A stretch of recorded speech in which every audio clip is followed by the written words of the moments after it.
meant to be all about Mo Salah last night, and it still was. In the end, he's PFA Player of the Year for the 3rd time, which is a record, which is a fantastic achievement for him. I thought he spoke well, as he always does, about it. It meaning more when you've got a league title next to him, which is sort of really nice. But Isak didn't go, and then probably there's been a little bit made of the timing of it, really. I saw Newcastle would say, "Oh, it's the last throw of the dice," from a desperate man. I think it was. I think he knew he wasn't going to the PFA, he knew it'd be a thing, so I think he just thought, well, this is maybe more the time. I think if the awards would have been last week, he would have said something then personally. Yeah, you wonder when it was decided that he was going to execute this social media rollout of the first public statements since it's all kicked off, really. You wonder how much of a say his agents has had in that, or whether it was an off-the-cuff thing. It was decided later on. Only, obviously, he'll know that, but it was really interesting, wasn't it? Conspicuous by his absence at the awards, wasn't he? And within 5 minutes of the team being announced, obviously he's in the team because he scores 23 Premier League goals. He fires Newcastle back to the Champions League and wins them the Carabao Cup. So we get to the team, and then the statement comes out. And as I was reading it, it was just almost like almost an explanation for why he wasn't there. And then he goes on the offensive. Yeah. He accuses Newcastle of broken promises, and that it was told to him that he would be allowed to leave at the end of the season. And then almost at the end, he's saying there's no way back. I think it's best for all parties to let me go. And it was explosive, wasn't it? Considering he hadn't said a word on it. The big thing for me was always, probably said it on this show, if Newcastle qualify for the Champions League, then I can't see Liverpool getting Isak because I don't know how much appetite he has to agitate to leave. And that was a few months back. And he's proven me wrong there because he's played every single hit that he can, bar the sort of formal transfer request now, hasn't he? So here's to the latest one. It feels like the most significant because it's actual public words attributed to him rather than an agent speaking to a journalist who will corroborate it with other people and whatever else. So, yeah, big development there. And Newcastle responded, didn't he? So, essentially their statement is there was no agreements of the sort. Tough, you're getting on with it, and we're going to reintegrate you, and you can crack on with your teammates and we'll welcome you back. So, what? I guess now it's whether he'll stay or go. It depends on your reading of the situation. Newcastle adamant that he's staying put, and it seems as though they've sort of reinforced it past this idea that you're staying until we get the replacements. Now it very much seems as though you're staying because, we're cutting our nose off to spite our face. So it's going to be a fascinating, maybe not. I don't think there's going to be any developments this week until after the game on Monday, but there might be some after, sort of middle of next week. We might see one or two things move. Let's wait and see.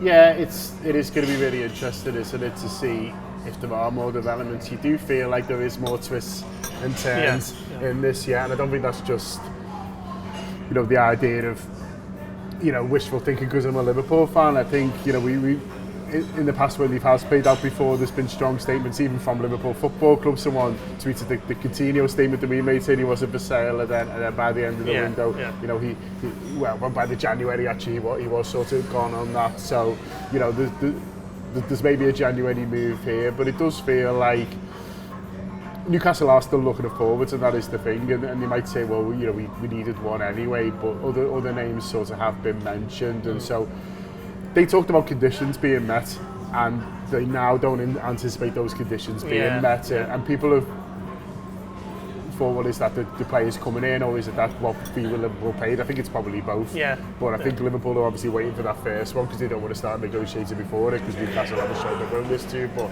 I think, things move late in the transfer window, and maybe things will change and those conditions will look a bit more likely. Yeah, I think Liverpool are waiting any encouragement from Newcastle that a deal might be done, and so far there's been none, as there is, and if anything, it's gone the other way in terms of Newcastle coming out with that statement last night. So, Liverpool, I think if you spoke to people at Liverpool, they'd tell you that it's not their story, it's not for them, and in a way you can sort of see what they mean, but it also, on the other hand, it definitely is a Liverpool story because they are linked to, they are the buying club in this scenario, aren't they, in a potentially British transfer record deal at that.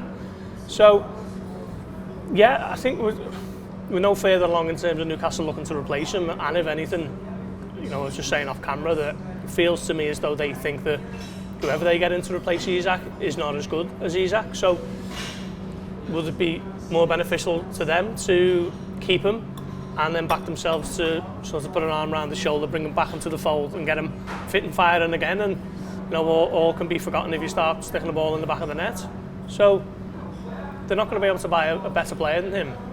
So are they, you know, hedging their bets now and trying to make an unhappy player on board once again? It seems at the moment, at least, as though that's their strategy, because they're struggling getting players in, aren't they? We know they've tried to get Liam Delap and João Pedro and Ekitike, Sesko, and none of them have come through. So they're in a bit of a desperate state, really, in terms of players coming in. It might be better the devil, you know. How do you think Liverpool feel about all this? Because from the outside, they seem quite relaxed, but I don't think they'll want to go in with just 3 frontline strikers. Chiesa obviously gets his goal at the weekend, and it looks like he's going to stay now, but I think the idea of him being 4th choice in May, you know, I didn't think he'd be any choice, to be honest with you. I thought he'd be gone. So the idea of him not just staying but moving up 2 places effectively in the pecking order would have been a strange one. There's a bit of talk that if they don't get Isak, then they'll be happy to sort of wait, but it would leave Liverpool very short. Yeah, in an area that they were so strong last season. Yeah, it would. Yeah, it's something I'd like to put to Arne Slot actually this week maybe. And you know, when he joined last season, he said he wants 2 players for every position, and he had that up front, didn't he? He had Mo Salah and Chiesa on the right, Diaz and Gakpo on the left, and obviously Jota and Núñez through the middle. And of course, we know the tragic situation with Diogo. Diaz and Núñez have been sold, so now they've got 4 into 3 positions with Rio and Gamoa as a bit of a sort of experiment that you wouldn't want to put too much expectation on at this stage. So Liverpool need a forward, no question about that. You know, the only issue is how long do they stay with Isak as their only choice. You know, we haven't even heard a bit of a plan B at the moment, have we? We saw tentative links to Barcola a couple of weeks ago. They've sort of come and gone. So maybe it's time for Liverpool to sort of fish or cut bait on this one. You know, do they move on to another target, or do they back themselves that this player desperately wants to join and he's moving heaven and earth to do that, so they'll back it to get it done?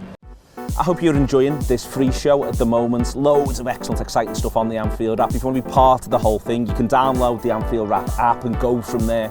Or you can subscribe via the YouTube membership as well for video-only content and other bits and pieces. We love doing these shows. We love that you watch them. So come, be part of the journey with us.